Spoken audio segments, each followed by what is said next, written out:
ഹരേ Krishna. Krishna's devotee universe ചാനലിലേക്ക് എല്ലാ ഭക്തർക്കും സ്വാഗതം.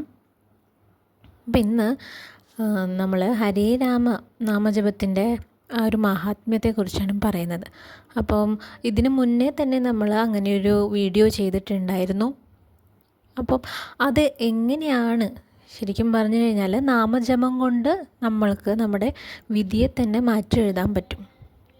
അപ്പം നമുക്ക് വരേണ്ട നമ്മുടെ കർമ്മഫലങ്ങൾ കൊണ്ട് നമ്മൾ ദുരിതം അനുഭവിക്കേണ്ടി വരുന്നതെല്ലാം തന്നെ നാമജപങ്ങൾ കൊണ്ട്, അതേത് നാമജപമായാലും അത് നമുക്ക് മാറ്റിയെടുക്കാൻ പറ്റും.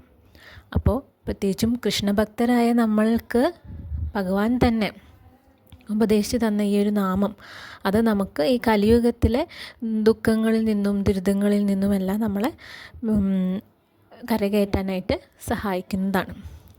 അപ്പോൾ ആ നാമജപത്തോടു കൂടി നമുക്ക് തുടങ്ങാം. ഹരേ രാമ രാമ രാമ ഹരേ ഹരേ, ഹരേ കൃഷ്ണ കൃഷ്ണ കൃഷ്ണ ഹരേ ഹരേ. ഇനി ഈ നാമജപം ഒരു 16 ജപമാല 16 വട്ടം ജപമാല ചൊല്ലി തീർത്ത് കഴിഞ്ഞാൽ ഏകദേശം ഒരു 1-1.5 മണിക്കൂറോളം നമുക്ക് വേണ്ടി വരും ഈ ഒരു ജപമാല കംപ്ലീറ്റ് ചെയ്യാൻ. 16 വട്ടം അങ്ങനെ ജപമാല കംപ്ലീറ്റ് ചെയ്യാനായിട്ട്. അത് ചെയ്യുന്ന വ്യക്തിക്ക്, ദിവസവും ഇത് ചെയ്യുന്ന വ്യക്തിക്ക് യാതൊരു വക ബുദ്ധിമുട്ടുകളും ജീവിതത്തിൽ ഉണ്ടാവില്ല. അത് എത്ര വലിയ ദുരിതമായാലും അതെല്ലാം ഭഗവാൻ നമ്മളൊന്നും പറയണ്ട ഭഗവാന്റെ അടുത്ത്. നമ്മൾ നാമജപത്തിൽ മാത്രം നല്ല മനസ്സോടുകൂടി ഭഗവാന് മാത്രം നമ്മുടെ കൺമുന്നിലും മനസ്സിലും നാക്കിലും എല്ലാം ഭഗവാന്റെ നാമങ്ങൾ, ഭഗവാന്റെ രൂപം എല്ലാം നമ്മളത് മാത്രം ആലോചിച്ചുകൊണ്ട് നാമജപം നടത്തുകയാണെങ്കിൽ തീർച്ചയായിട്ടും അതിൻ്റെ വ്യത്യാസം ഉണ്ടാവും. അപ്പം അതിൻ്റെ ഒരു ഉദാഹരണം എനിക്ക് എൻ്റെ ജീവിതത്തിൽ നിന്ന് തന്നെ പറയാൻ പറ്റും. അപ്പം ഞാൻ കഴിഞ്ഞ ദിവസം ഗുരുവായൂർ പോയിട്ടുണ്ടായിരുന്നു. അപ്പം ഗുരുവായൂർ പോയി ഞാൻ ഭഗവാൻ അവിടെ വെച്ചിട്ട് ഒരു 21 തവണ ഞാൻ അവിടെ നാലമ്പലത്തിൽ ഇങ്ങനെ ചുറ്റുമായിരുന്നു. അപ്പം പ്രദക്ഷിണം വയ്ക്കുന്ന സമയത്ത് ഒരു 18 പ്രദക്ഷിണമൊക്കെ കഴിഞ്ഞപ്പോൾ ഞാൻ ഭക്ഷണം രാവിലെ കഴിച്ചിട്ടുണ്ടായില്ല. അപ്പോൾ ഈ പ്രദക്ഷിണം കംപ്ലീറ്റ് ആക്കിയിട്ട് ചെയ്യാമെന്ന് വെച്ചിട്ടായിരുന്നു.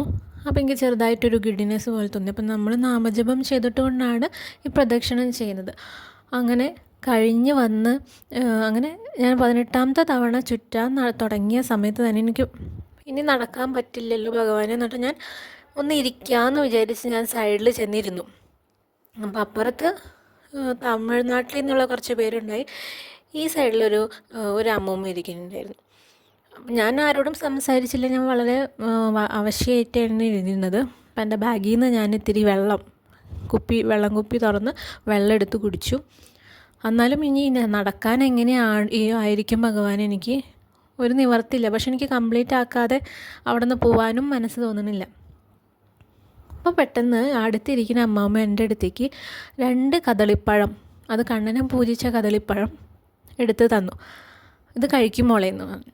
അപ്പോൾ ഞാൻ പറഞ്ഞു എനിക്ക് 1 മതിയാവും അമ്മയെന്ന് പറഞ്ഞു. അങ്ങനെ 1 കഴിച്ചാൽ മതിയാവില്ല, നീ 2 കഴിക്കണം എന്ന് പറഞ്ഞ് നിർബന്ധിച്ച് എന്നെക്കൊണ്ട് 2 കഴിപ്പിക്കുകയാണ്. അങ്ങനെ ഞാൻ 2 കഴിച്ചു. 2 കഴിച്ചു കഴിഞ്ഞിട്ട് ഇങ്ങനെ വിശേഷങ്ങൾ ചോദിക്കുകയാണ്. മോൾ എവിടെ നിന്നാണ് വരണേ, ഇങ്ങനെ കാര്യങ്ങളൊക്കെ ആ അമ്മമ്മ ചോദിച്ചു. അപ്പോൾ അത് കഴിഞ്ഞ് ഞാൻ അമ്മമ്മയോട് ചോദിക്കുക, അമ്മമ്മയുടെ വീട് എവിടെയാണ്? അപ്പം എനിക്ക് വീടില്ല, ഞാനിവിടെ ഗുരുവായൂർ പാചകശാലയിൽ സഹായിക്കാനായിട്ടിരിക്കുന്ന ആളാണെന്ന് പറഞ്ഞു. അപ്പം ഞാൻ പറഞ്ഞു എന്ത് ഭാഗ്യം ഈ ഒരു സമയത്ത്, അതും നമ്മൾ മരണത്തോടടുക്കാറായ സമയത്ത് ഭഗവാന്റെ അടുത്ത് തന്നെ ഇങ്ങനെയൊരു ജോലി കിട്ടുമെന്ന് വെച്ചാൽ എത്ര ഭാഗ്യം ചെയ്ത ആളാണ് അമ്മ എന്ന് ഞാൻ പറയായിരുന്നു അമ്മനോട്. അപ്പോൾ ചിരിച്ചു. പേര് ചോദിച്ചു. അപ്പോൾ അമ്മയുടെ പേര് രുക്മിണി എന്ന് പറഞ്ഞു. അപ്പോൾ അതും ശരി. അപ്പോഴേക്കും എനിക്ക് ഈ പഴമൊക്കെ കഴിച്ചപ്പോൾ കുറച്ചും കൂടി എനർജിയായി. ഞാൻ നടന്നു വീണ്ടും 21 പ്രദക്ഷിണം എൻ്റെ കംപ്ലീറ്റ് ആക്കി. ഞാൻ ഭഗവാനോട് അതിനുള്ള നന്ദിയൊക്കെ പറഞ്ഞ് നടക്കുന്ന സമയത്ത് ഈ അമ്മ പാചകശാലയ്ക്ക് പോണ വഴിയിൽ എന്നെ കണ്ടു. വീണ്ടും മീറ്റ് ചെയ്തു, ഞങ്ങൾ നേരിട്ട് കണ്ടു. അപ്പോൾ എന്നോട് ചോദിച്ചു വരുന്നുണ്ട് എൻ്റെ കൂടെ ഭഗവാനെ തൊഴാനായിട്ട്. ഞാൻ 21 പ്രദക്ഷിണം കഴിഞ്ഞിട്ട് ഭഗവാനെ കാണാനായിട്ട് പോവാമെന്ന് വെച്ചിരിക്കുകയായിരുന്നു.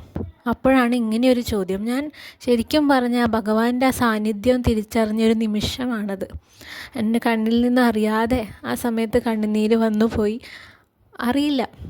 അപ്പോൾ എനിക്ക് പറയാനുള്ളത്, ഇതൊരു ചെറിയൊരു അനുഭവം, പക്ഷേ നിങ്ങൾക്കെല്ലാവർക്കും എപ്പോഴെങ്കിലും നിങ്ങളുടെ ജീവിതത്തിൽ ഒറ്റപ്പെട്ടു പോവുകയോ, എപ്പോഴെങ്കിലും നിങ്ങളുടെ ആഗ്രഹങ്ങൾ നിറവേറാതിരിക്കുകയോ, എപ്പോഴെങ്കിലും നിങ്ങൾ ആരുമല്ലാന്ന് എല്ലാവരും നിങ്ങളെ പുച്ഛിച്ച് തള്ളുകയോ എന്തെങ്കിലുമൊക്കെ ചെയ്യട്ടെ, ഈ ഒരു നാമജപം നിങ്ങൾക്ക് എത്രത്തോളം 16 ജപമാല ചൊല്ലാൻ പറ്റിയാൽ അതിവിശിഷ്ടം, അതിലും കൂടുതലാണെങ്കിൽ പിന്നെ പറയാനുമില്ല. ഇപ്പോൾ 1,00,000 നാമജപം ഒരു ദിവസം എത്തിച്ചു കഴിഞ്ഞാൽ നമ്മുടെ ജാതകം തന്നെ മാറി മറിയുന്നതാണ് ശാസ്ത്രം. അപ്പോൾ ഈ ഒരു കാര്യം എല്ലാ കൃഷ്ണഭക്തരിലേക്കും എത്തിക്കുക. വയസ്സായവർക്ക് മാത്രമല്ല നാമജപം, ഞാൻ വീണ്ടും ഓർമ്മിപ്പിക്കുകയാണ്, കൊച്ചുകുട്ടികൾ തൊട്ട് അവരെപ്പോഴേ തന്നെ ശീലിപ്പിച്ചെടുക്കുക. അത് വളരെയധികം അവർക്ക് ലൈഫിലെ പല പ്രതിസന്ധി ഘട്ടങ്ങളിലും പിടിച്ചു നിൽക്കാനായിട്ട് സഹായിക്കും. അപ്പോൾ ഇന്നത്തെ വീഡിയോയിൽ എൻ്റെ ഒരു അനുഭവം ഞാൻ പറഞ്ഞുകൊണ്ട് നിർത്തുവാണ്. എല്ലാവരെയും ഭഗവാൻ അനുഗ്രഹിക്കട്ടെ. സർവം കൃഷ്ണാർപ്പണമസ്തു. ഹരേ കൃഷ്ണ.